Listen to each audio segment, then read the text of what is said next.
semaine, nous vous proposons un reportage sur le tout premier physioparc du bassin annécien, les répétitions d'une compagnie de théâtre singulière, le Théâtre de l'Esquisse, et pour finir, la fête de départ des grands de la crèche familiale Familou. Vous regardez Cénomag, le magazine vidéo de Céno, commune déléguée. Ce physioparc vient tout juste d'être inauguré ce jeudi 5 juillet. Il est idéalement situé en plein cœur du centre-ville de Céno, en face de l'école des Muraillons. Il est à destination des seniors et des personnes handicapées. C'est très rare en France, le plus proche est à Lyon. Vous avez bien de la chance d'en avoir un maintenant à Céno. Visite. C'est super pour les. Mais alors, est-ce qu'il faut tourner le corps ou tourner que le buste. Tout le buste aussi. Tout. Ça ira celui-là, Nico. Ah, voilà, ça, là. Ça, c'est pour les on pose les mains. Voilà. Et là, le but du jeu, je pédale avec les mains. Voilà, super. Et là, le but du jeu, donc là, on va travailler l'avant-bras. Alexis, professeur de gym au centre O2, a présenté chaque équipement aux personnes présentes ce jeudi 5 juillet au square de l'Angoulême. L'association Le Conseil des Sages ainsi que les maisons de retraite étaient invitées pour l'inauguration de ce superbe physioparc. Ce parc a pu être réalisé grâce au legs de Madame Omer Cassin, kinésithérapeute à Annecy. Le souhait de Madame Omer Cassin de contribuer à améliorer la qualité de vie des aînés et respecter. Elle nous a laissé le choix. Ça pouvait être dans une maison de retraite, ça pouvait être... Elle ne nous a pas donné de consignes particulières, mais comme il nous paraissait intéressant de faire quelque chose d'intergénérationnel, et c'est là où nous y sommes, c'est qu'il y a un petit parc pour les enfants, et puis des personnes qui ont un peu plus d'âge que les petits-enfants, qui peuvent venir sur ce lieu-là. Et c'est pas tous les jours que ce legs sert justement à l'image de ce qu'a été cette femme. Une femme investie, vraiment à travers vos propos, une femme d'engagement.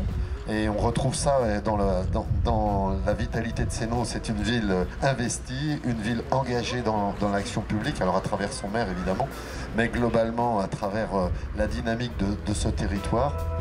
L'inauguration de ce parc était aussi l'occasion de rappeler qui était Elisabeth Omer Cassin, grâce à la présence de son amie Madame Potier.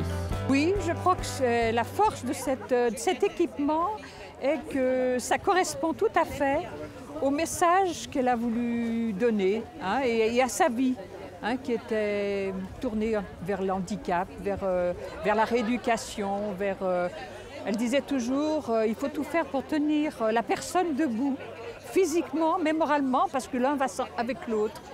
Elle avait une vision globale, si vous voulez, de la personne, du soin. C'était vraiment une vocation, j'allais même pas dire professionnelle, mais personnelle. Je connaissais bien Madame Omer Cassin, bien sûr. Elle habitait chez nous. On se voyait souvent. À la fin, elle était fatiguée quand même. Elle avait son petit chien blanc, là, on la voyait souvent. Elle a habité à Céno à peu près, j'allais dire, peut-être 15-20 ans. Auparavant, son cabinet était à Annecy, rue Royale. Elle avait acheté un appartement à Céno, donc elle l'a équipé, l'a aménagé de plein pied pour pouvoir recevoir. Quand son testament a été réalisé, son petit-fils qui est au Canada, et on a pensé que c'était mieux Céno, dans le cadre d'une réalisation sociale, parce que c'était plus limité qu'Annecy, et on sait qu'à Céno, il y a de belles réalisations. Je trouve que c'est bien, parce que ça, au moins, c'est des choses qui profitent, pour les enfants, pour nous, les anciens, là. Moi, j'ai 83 ans, je ne sais pas si vous savez. Ça me fera plaisir de venir un peu me déverrouiller ici. Et même Madame le maire délégué a testé les équipements. Il se redresser. Ça va, j'y arrive encore en me lâchant. Puis se redresser. Alors seniors et personnes porteuses de handicap, ce physioparc est pour vous. Vous pouvez même faire un peu d'exercice en surveillant vos petits-enfants. Alors venez l'essayer.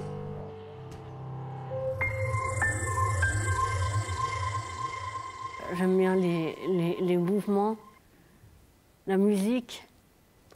J'adore faire le théâtre. Je suis la comédienne. J'aime bien les mouvements, j'aime bien les scènes. J'aime un petit peu tout. Marie, Virginie et Jasmine sont comédiennes au Théâtre de l'Esquisse, une compagnie genevoise singulière. Ils étaient en répétition à l'Auditorium Céno jeudi 5 et vendredi 6 juillet pour leur spectacle Les Fileuses, la Porte et le Messager, une création du théâtre de l'Esquisse. Il y a une trentaine d'années, nous avons créé à Genève l'association Autrement Aujourd'hui, qui était dans le but d'ouvrir un espace de pratique artistique, théâtre, danse, musique, avec des acteurs en situation de handicap mental. Les personnes ont un contrat d'acteur professionnel à temps partiel, donc ils viennent travailler 2 jours par semaine avec comme mission de la recherche, création, présentation de spectacles, diffusion de spectacles.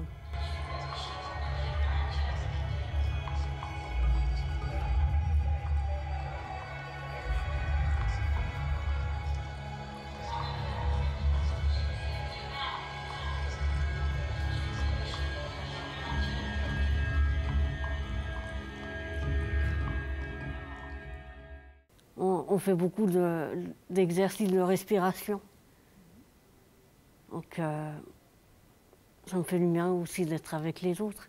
J'adore passer sur scène. Je me sens légère. Et puis aussi, c'est mon rêve, être une star comédienne.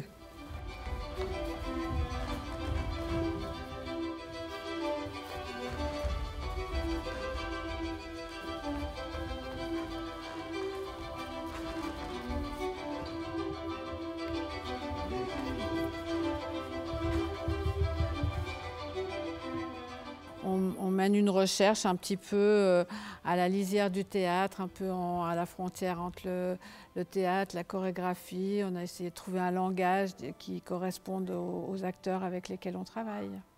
Ça raconte l'histoire d'un déménagement. Puis ça raconte une histoire. Et ici, avec les fileuses, la porte et le messager, alors c'est un titre peut-être un peu énigmatique, mais on avait envie de travailler sur le temps, sur la transmission, sur les différentes époques. Donc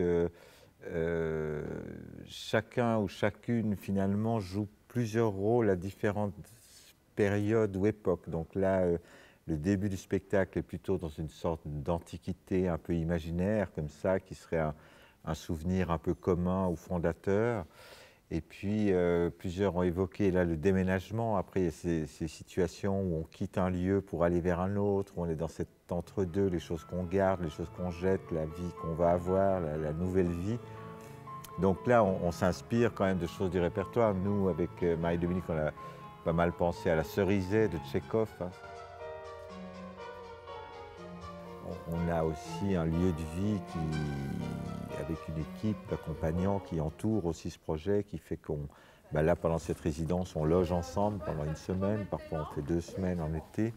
Donc on a un mode de vie élargi qui, je crois, nourrit aussi ce projet, en tout cas en termes de confiance, de connaissance les uns des autres et de pouvoir aussi avoir un mode de vie qui est en rapport avec le travail théâtral, avec le travail de répétition, avec la disponibilité, avec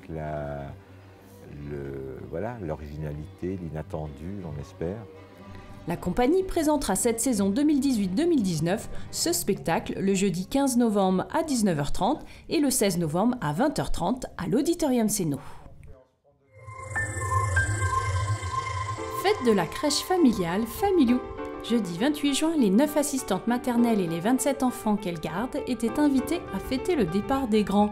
Pour l'occasion, une kermesse plus goûter était organisée à la Maison de Malaz. Mais connaissez-vous le fonctionnement d'une crèche familiale? Donc nous recevons les enfants chez l'assistante maternelle et elles sont tenues de venir en crèche familiale le matin pour faire le regroupement avec les autres enfants et les autres assistantes maternelles.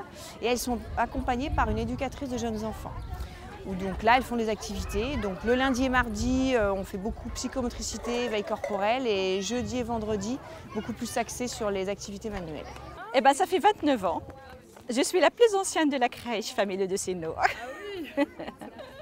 Mais j'adore ce métier. Je l'ai fait avec bon cœur. La crèche Familou organise 2 fêtes dans l'année, dont celle-ci. On fait 2 fêtes dans l'année, une au mois de décembre, où par contre on l'a fait dans l'enceinte de la crèche pour que les parents voient un peu leur enfant évoluer au sein de la crèche. Et puis celle du mois de juin pour le départ des grands. Donc on alterne, une année c'est kermesse, donc c'est ce qui se passe aujourd'hui, une année c'est spectacle. Et souvent avec un intervenant qui a fait avec les enfants le spectacle, donc participation des enfants. Pour cette kermesse, Nadjet tenait le stand pêche à la ligne. Et les enfants, ils sont ravis, il fait beau, on a de la chance. Franchement, ils sont contents, ils ont leurs cadeaux, très bien. Un fist là-haut. Waouh. Super. Vous avez l'air ravis? Je sais pas, je pense que je sais pas trop encore à quoi c'est. Donc là aujourd'hui on a fait la pêche à la ligne, incontournable évidemment, avec les petits cadeaux, on a fait maquillage, on a fait 2 grands parcours de psychomotricité, le chamboultou que vous entendez là à gauche, et on a fait les pistolets à eau, qui s'y prêtent avec le temps. Une belle fête très réussie pour les 27 familles accueillies ce jeudi 28 juin. Bye bye les grands, dans 2 mois, ce sera l'école. C'est l'été et peut-être les vacances pour vous. Profitez donc de toutes ces belles animations. Ta bibliothécaire en tongs sera tous les mercredis à 16h30 en plein air pour vous lire une histoire. Les mercredis 18 et 25 juillet, ta bibliothécaire sera à la piscine L'Île Bleue, découverte pour petits et grands. Et le soir de 18h à 20h, venez écouter Mick Rustic Trio en déambulation entre la place Saint-Jean et la place de l'Hôtel de Ville, animation offerte par Annecy Commune Nouvelle. Jeudi 19 sur la place de l'Hôtel de Ville et vendredi 20 au stade de Vieux-Gy, projection en plein air à 21h30 du film La Vallée des Loups de Jean-Michel Bertrand. Pensez à prendre un petit pull. Dimanche 22, vide-grenier à Vieux-Gy, organisé par Animaction. Et notez dès aujourd'hui la 2e édition du festival Culture Jazz en avant-scène, danse, musique et cinéma. Réservez votre mardi 24 juillet avec les Glacières Bleues à 12h30. Venez partager un pique-nique artistique au jardin de la Grande Plaine, derrière la place du marché. Et à 18h30, Jazz in Bar, c'est sur la place de l'Hôtel de Ville, entre l'Arsène et le Click Bistro Bar. Et pour finir, un spectacle de danse à 21h à Cap-Péria. Programme complet sur le site compagnie-calabache.com.